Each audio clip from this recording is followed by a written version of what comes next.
नमस्कार, आप देख रहे हैं न्यूज 18। मैं हूं आपके साथ मेनका चौधरी और वक्त उत्तराखंड की खबरों को जान लेने का। सबसे पहले बात करते हैं हरिद्वार में होने वाले महाकुंभ की। सबसे बड़ी समीक्षा आज होने वाली है महाकुंभ की तैयारियों को लेकर। सीएम त्रिवेंद्र सिंह रावत खुद कुंभ के कार्यों का निरीक्षण करेंगे। सीएम आज हरिद्वार जाएंगे और वहां कुंभ के कामों को देखेंगे। इस दौरान सीएम पहले रुड़की के पास नारसन बॉर्डर जाएंगे और वहां पर जायजा लेंगे और उसके बाद हरिद्वार में कुंभ के कामों का निरीक्षण करेंगे। राज्य सरकार लगातार कुंभ के कामों में तेजी की बात कह रही है। हालांकि कोरोना की वजह से तैयारियों में काफी देरी हो गई है, लेकिन कहा यह जा रहा है कि वक्त रहते सारे काम पूरे कर लिए जाएंगे। तो प्रशासन के सामने बड़ी चुनौती है, शासन के सामने बड़ी चुनौती है महाकुंभ को सफल तरीके से आयोजित कराने की, क्योंकि उससे पहले तैयारियों के लिए वक्त बहुत कम मिला है। हरिद्वार में सीएम के कार्यक्रम की अगर हम बात करें तो आज जो कार्यक्रम है वो भी आपको बता देते हैं। सीएम रानीपुर बैरागी कैंप में पुलों का निरीक्षण करेंगे। साथ ही भूपतवाला में सूखी नदी के पुल का भी काम देखेंगे कि वहां पर किस तरह से काम चल रहा है, रफ्तार क्या है, क्वालिटी क्या है। सीएम हर की पैड़ी में चल रहे कामों की भी निगरानी करेंगे। इस दौरान जगजीतपुर लालतारों में 33 केवी के सब स्टेशन का लोकार्पण भी करेंगे आज मुख्यमंत्री त्रिवेंद्र सिंह रावत। दोपहर 12:30 बजे कुंभ की समीक्षा मीटिंग लेंगे और अधिकारियों से जानकारी लेंगे कि काम की रफ्तार क्या है, अगर कोई अड़चन आ रही है तो किस तरह की अड़चनें आ रही हैं तैयारियों में, उन अड़चनों को लेकर भी निर्देश और फैसले लिए जा सकते हैं। आज की मीटिंग बेहद अहम मीटिंग महाकुंभ की तैयारियों के मद्देनजर।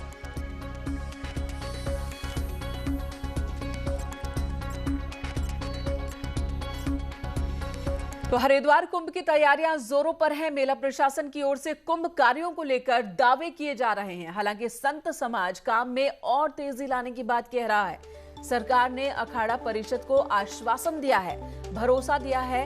अब इसी को लेकर सीएम त्रिवेंद्र सिंह रावत खुद कुंभ के कामों को देखने जा रहे हैं। सीएम कुंभ के कामों का स्थलीय निरीक्षण तो करेंगे ही, साथ ही अधिकारियों के साथ एक मीटिंग भी करने वाले हैं। सीएम त्रिवेंद्र सिंह रावत रानीपुर झाल पर बन ब्रिज और हर की पैड़ी के कार्यों का निरीक्षण करेंगे। सीएम के दौरे को लेकर मेला प्रशासन के अधिकारी भी तैयारियों में जुटे हुए हैं। दीपांकर भट्ट हमारे सहयोगी देहरादून से इस वक्त हमारे साथ जुड़ चुके हैं। दीपांकर, महाकुंभ और बहुत ही तेजी से काम चल रहा है। कोरोना की वजह से काम में काफी लेट लतीफी हो गई, लेकिन अब काम जब तेजी से चल रहा है, सीएम जब पहुंचेंगे तो क्या क्या मुद्दे होंगे फोकस में?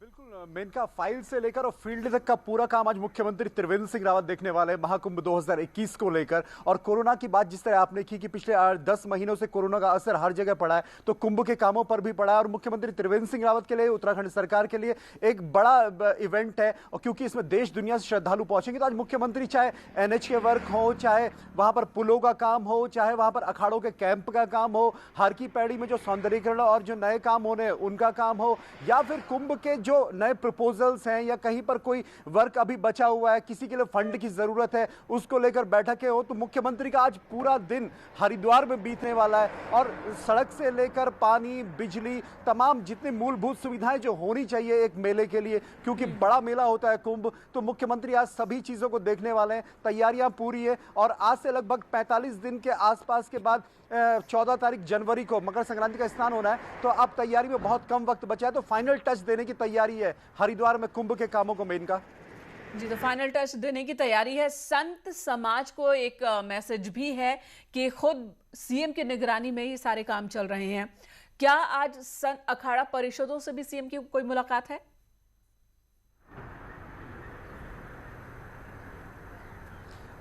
जो बैठक कुंभ की समीक्षा बैठक हो, हालांकि अभी तक खबर तो यह है उसमें अधिकारी शामिल रहेंगे, लेकिन मुख्यमंत्री अगर हरिद्वार में होंगे तो जाहिर सी बात है कि संतों से भी उनकी मुलाकात होगी इसको लेकर। और अखाड़ा परिषद पहले ये बात साफ कर चुकी है कि फरवरी वो महीना होगा जब सरकार और अखाड़ा परिषद के बीच इस बात को लेकर फाइनल बैठक होगी कि जो शाही स्नान पहला 11 मार्च को होना है, तब कोरोना के हालात क्या रहेंगे, तब भीड़ भाड़ कितनी रहेगी, कितने श्रद्धालु आएंगे, 13 अखाड़ों के कितने संत महंत उसमें शामिल हो पाएंगे, तो इसके लिए फरवरी का इंतजार करना पड़ेगा। लेकिन मुख्यमंत्री एक बात साफ कर चुके हैं कि कोई भी त्योहार, कोई भी पर्व हो आने वाले साल में, उसके लिए तैयारियां पूरी करने के निर्देश दिए गए हैं और हालात पर फैसला उस तत्काल लिया जाएगा उस दिन की मौजूदा परिस्थिति को देखते हुए। मेनका बिल्कुल दीपांकर, धन्यवाद इस वक्त पूरी जानकारी देने के लिए। तो मीटिंग पर आप अपनी नजर बनाए रखिएगा, आपसे आगे की भी जानकारी लेते रहेंगे। आज बहुत ही महत्वपूर्ण मीटिंग होनी है महाकुंभ की तैयारियों को लेकर। सीएम त्रिवेंद्र सिंह रावत खुद ये बैठक लेंगे अधिकारियों के साथ, वो और साथ ही जायजा भी लेंगे कि काम की जो रफ्तार है वो कैसी है।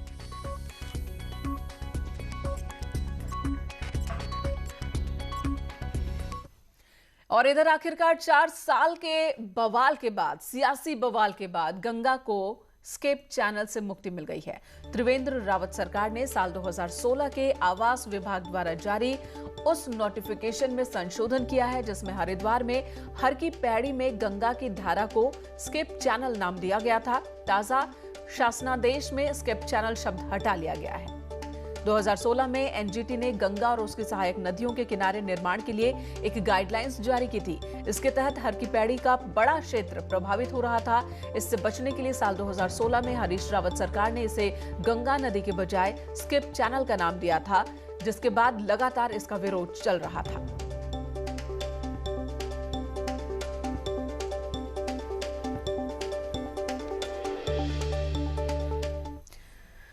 और अब खबर उधम सिंह नगर से, जहां पर पंतनगर विश्वविद्यालय के फॉर्म में एक बाघ घुस आया, जिसके बाद हड़कंप मच गया। ये बाघ बुधवार को यहां दिखाई पड़ा, जिसके बाद से ही लोग सतर्क हो गए हैं। घरों से बाहर नहीं निकलने की हिदायत सभी लोगों को दी गई है। साथ ही आवश्यक होने पर झुंड बनाकर निकलने की बात कही गई है। उधम सिंह नगर एक फॉर्म में नजर आ रहा है बाघ। आप भी देखिए इन तस्वीरों में कैसे वो चहलकदमी कर रहा है। और जैसे ही बाघ के इस फॉर्म में परिसर में घुसने की जानकारी लोगों को हुई, सबको प्रशासन ने हिदायत दी है कि वो अपने घरों में ही रहें। जरूरत पड़ने पर ही कोई घर से बाहर निकले, और निकले भी तो झुंड में। इक्का दुक्का लोग बाहर ना निकले, वरना बाघ उन पर हमला भी कर सकता है। वन विभाग की टीम ने पूरे इलाके में गश्त बढ़ा दी है। पूरी जागरूकता के साथ कि कैसे बचाव करना है उससे जागरूक रहें और लाठी डंडों के साथ रहें। अकेले वकेले न जाएं, न बच्चों को निकलने दें। और जब सुबह मॉर्निंग वॉक में देखा गया है कि सभी लोग यहाँ मॉर्निंग वॉक में घूमते हैं, मॉर्निंग वॉक में लाठी डंडों के साथ रहें या ग्रुप में घूमें। अनावश्यक झाड़ियों की ओर न जाएं। अपने घर के, अपने मोहल्ले के आसपास साफ सफाई रखें, प्रकाश की समुचित व्यवस्था रखें। वन्य जीवों से अपने आप को सुरक्षित रखें, क्योंकि यदि आपका आमना सामना अगर इन वन्य जीवों से होता है, लेपर्ड से होता है, टाइगर से होता है या हाथी से होता है, तो चेतावनी लोगों को दी जा रही है कि आमना सामना ना हो। पहली कोशिश यही हो, क्योंकि ऐसे में हालात खतरनाक हो सकते हैं। इधर कॉर्बेट टाइगर रिजर्व में बाघ का रोमांच चरम पर है। विश्व में सबसे ज्यादा बाघों के लिए जाना जाने वाला ये टाइगर रिजर्व प्राकृतिक माहौल में बाघ देखने के लिए सबसे माकूल माना जाता है। बुधवार को ढिकाला में ऐसे ही कुछ नजारे न्यूज 18 के कैमरे में भी कैद हुए हैं, जहां एक बाघ रामगंगा नदी पार कर जंगल में सड़क पर आ गया, जिसे हमने लाइव अपने कैमरे में कैद किया। इस तस्वीर को देखिए। इस दौरान इस जगह का जायजा लिया हमारे सहयोगी गोविंद पाटनी ने।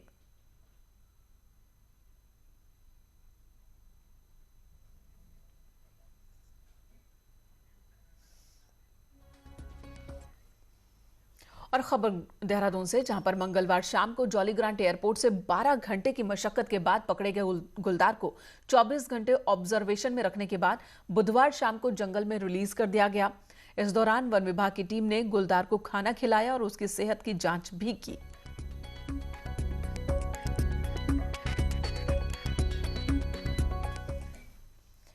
उधर ऋषिकेश देहरादून हाईवे पर 7 मोड़ के पास एक बड़ा हादसा होते होते टल गया है। बुधवार शाम 6 बजे के आसपास करीब 14 हाथियों का झुंड सड़क किनारे मंडरा रहा था। इसकी सूचना मिलते ही फॉरेस्ट डिपार्टमेंट ने अलर्ट जारी किया। देहरादून और ऋषिकेश दोनों साइड का ट्रैफिक रुकवा दिया गया। वक्त पर सूचना न मिलती तो यहां पर ट्रैफिक में बड़ी दुर्घटना भी हो सकती थी।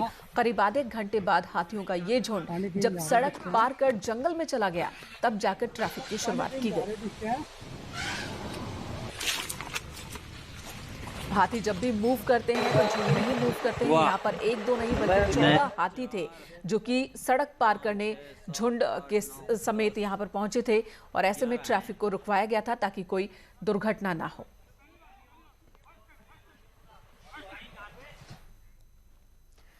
और अब खबर हल्द्वानी से, जहां पर गौला में काम करने वाले मजदूरों को हाथी ने कुचल डाला है। 2 मजदूर घायल हो गए।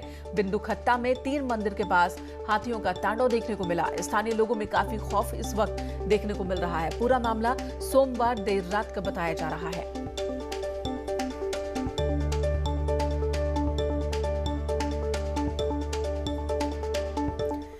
इधर उत्तराखंड में पहली बार किसी सरकार ने रिटायर्ड आर्मी ऑफिसर को सैन्य और सुरक्षा सलाहकार बनाया है, जिसे सरकार और एक्सपर्ट उत्तराखंड के लिहाज से बड़ा कदम बता रहे हैं।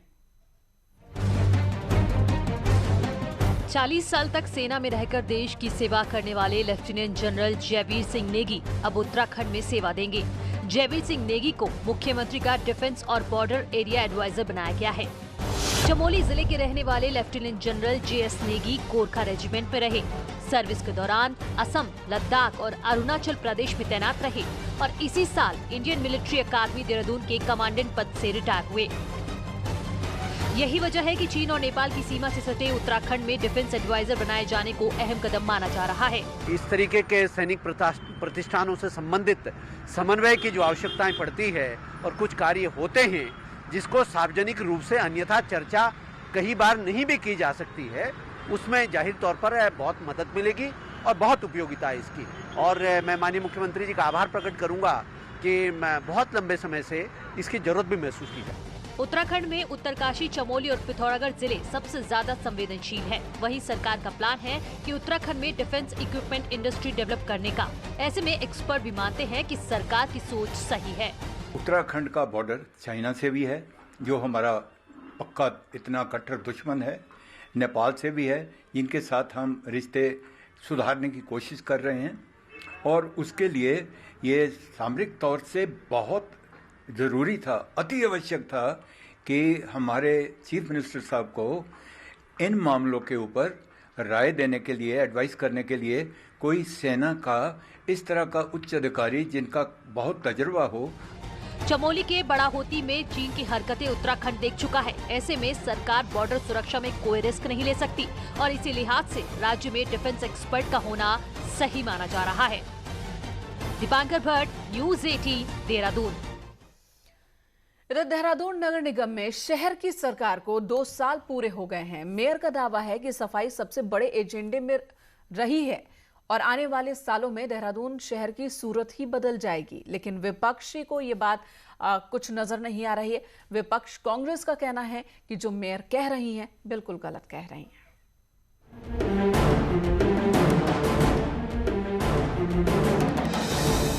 ट्रिपल इंजन की सरकार होगी तो शहर का विकास होगा। इसी मंत्र से बीजेपी ने 2018 में 100 वार्ड वाले देहरादून में शहर की सरकार बनाई। मेयर सुनील उनियाल गामा का कहना है कि नगर निगम ने अपने सभी काम किए, लेकिन सबसे ज्यादा फोकस सफाई और स्ट्रीट लाइट पर रहा। वहीं डोर टू डोर कूड़ा कलेक्शन जनवरी से उन नए वार्डों में भी शुरू होगा जो 72 गांव नगर निगम से जुड़े थे। हालांकि सफाई में अभी मीलों दूर जाना है, क्योंकि सफाई की गुंजाइश अभी बाकी है। माननीय मुख्यमंत्री जी भी, उनका भी दृढ़ निश्चय है कि सफाई जो है हर हाल में जो है सफाई की व्यवस्था देहरादून में ठीक होनी चाहिए। तो सफाई पे हमारा विशेष फोकस रहा है और जो हमारा नया ग्रामीण क्षेत्र भी हमारा जुड़ा है उसमें भी हमने सफाई के लिए अपने पर्यावरण मित्रों के माध्यम से वहाँ सफाई का काम जो है हमने फोकस किया है। मेयर का दावा है कि अतिक्रमण हटाने की बात हो या वेंडिंग जोन की, अमृत योजना हो या स्वच्छता रैंकिंग में सुधार की, सरकार का फोकस हर तरफ है। लेकिन सत्ता से बाहर बैठी कांग्रेस को इस पर ऐतराज है। सड़कें खोदी पड़ी हुई हैं स्मार्ट सिटी के नाम से, आपने देखा होगा, और जगह जगह लोगों को एक्सीडेंट और अन्य दुर्घटनाओं से गुजरना पड़ रहा है। कोई अच्छा काम हुआ है, लाइटों की क्या दुर्दशा है, इन्होंने कॉन्ट्रैक्ट पे दे रखा, कॉन्ट्रैक्ट 4-6 दिनों तक नहीं आता है। सफाई की क्या दुर्दशा था, आपने देखा होगा, डोर टू डोर कूड़ा कलेक्शन बिल्कुल नहीं हो पा रहा है। देहरादून देश के उन शहरों में शामिल है जिसका डेवलपमेंट स्मार्ट सिटी प्रोजेक्ट के तहत हो रहा है। ऐसे में हर जरूरी सुविधा के साथ शहर को सजाने का काम आसान नहीं है। हालांकि मेयर मानते हैं कि ट्रिपल इंजन की सरकार आने वाले 3 साल में इस काम को आसानी से कर लेगी। न्यूज़ 18 के लिए देहरादून से दीपांकर भट्ट की रिपोर्ट। चलिए यहाँ रुकेंगे एक ब्रेक के लिए, तुरंत लौटेंगे। आप बने रहे हमारे साथ।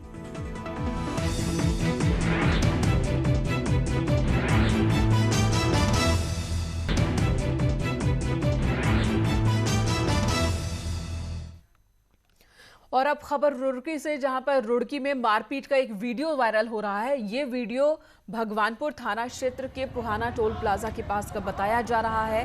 दो गाड़ियों की टक्कर के बाद एक पक्ष के कुछ युवकों ने दूसरे युवकों की पिटाई कर दी।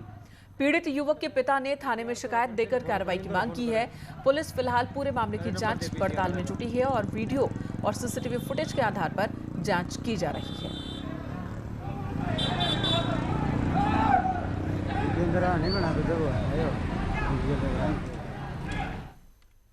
उत्तराखंड में 4 तारीख के बाद मौसम एक बार फिर से बदल सकता है। मैदानी इलाकों में जहां पाला लोगों की परेशानी बढ़ाएगा, तो ऊपरी इलाकों में सर्द हवाएं ठंड का एहसास करवाएंगी। मौसम विज्ञान केंद्र के निदेशक विक्रम सिंह का कहना है कि इस बार अच्छी ठंड पड़ेगी। अभी तक वेदर सीजन के अनुरूप ही है और आगे भी उम्मीद की जा रही है कि इस सीजन में ठंड अच्छी पड़ने वाली है।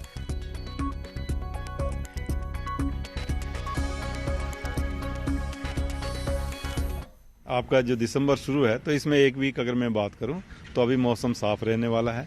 4 तारीख में थोड़ी बहुत बादल दिखने को मिलेंगे, लेकिन बारिश वगैरह की उम्मीद उसमें नहीं है। तो यही कहूँगा कि एक वीक अभी जो आने वाला है मौसम उसमें ठीक है और तापमान भी जो जैसे चल रहे हैं करीब वही रहेंगे, नॉर्मल से 1-8 डिग्री ऊपर ही रहेंगे, नीचे नहीं। इधर वाटर एडवेंचर स्पोर्ट्स का हब बन चुकी टिहरी झील अब एयरो स्पोर्ट्स में भी अपनी अलग पहचान बनाने जा रही है। सब कुछ ठीक ठाक रहा तो आने वाले वक्त में पर्यटक एयरो स्पोर्ट्स राइड भी यहां पर कर सकेंगे।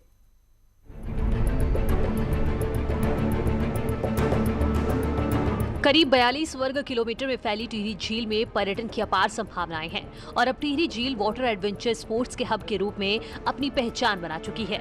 दूर दराज से लोग टिहरी झील में वोटिंग ही नहीं, वाटर एडवेंचर स्पोर्ट्स का लुत्फ उठाने पहुंच रहे हैं, जिससे रोजगार की संभावनाएं भी बढ़ रही हैं।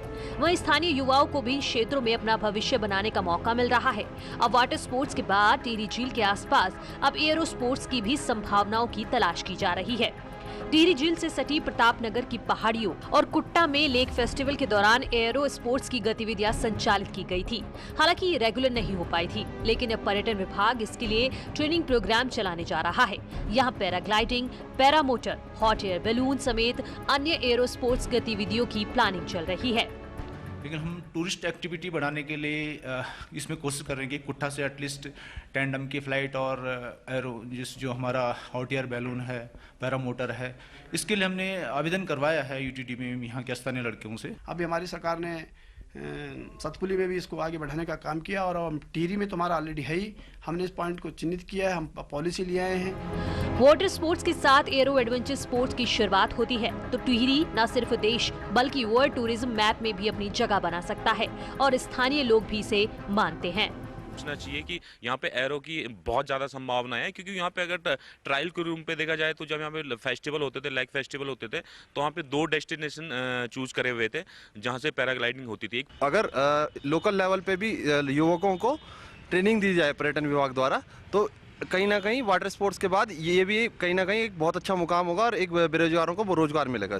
पर्यटन के नजरिए से टिहरी झील ने अपार संभावनाएं दी हैं और अच्छी प्लानिंग से इसे और बेहतर किया जा सकता है। ऐसे में उम्मीद है कि जल्द ही वाटर एडवेंचर स्पोर्ट्स के साथ ही एयरो स्पोर्ट्स का भी हब टिहरी में ही नजर आएगा। न्यूज़ 18 के लिए टिहरी गढ़वाल से सौरभ सिंह की रिपोर्ट। फिलहाल रुकेंगे एक ब्रेक के लिए। खबरों का सिलसिला न्यूज़ 18 पर जारी है।